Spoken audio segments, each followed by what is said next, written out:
Je me rends compte de l'importance de s'entourer.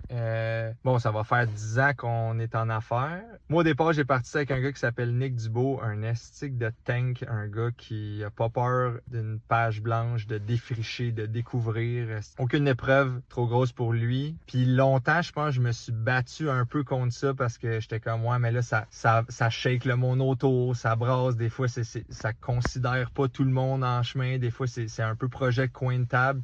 Mais à se battre contre ça, puis à repousser ça, je pense que, ça l'a vraiment fait mal à Poche et Fils. Puis aujourd'hui, on dirait que je le vois plus comme essayer d'embrasser ce génie-là chez quelqu'un, puis de dire, hey, regarde, amène-en 10 nouveaux projets puis améliorations, mais sois conscient que ça se peut qu'on soit juste capable d'en faire 5, puis que l'équipe en arrière, là, que ça vient tout chambouler, ben il faut que tu les considères un peu, mais que cette danse-là existe, puis soit non seulement acceptée, mais nécessaire à la croissance de la business. Puis que de l'autre bord, ben tu leur dis, hey guys, oui, ça va nous shaker, mais c'est pour check le bien que ça peut faire, tu sais. Check les améliorations que ça a été. Puis, fait qu'aujourd'hui, ben, c'est Derek avec nous autres qui a ce rôle-là qui va shooter 20 pucks au net. Puis il y en a 2 là-dedans qui vont être peut-être des home runs, puis d'autres que ça va être des flops. Mais Chris, c'est important de s'entourer de quelqu'un qui a pas peur de risquer, qui a pas peur de se faire dire non, puis qui trippe. Puis le danger, c'est de freiner ces gens-là, je pense, parce qu'ils sont nécessaires, ils sont rares.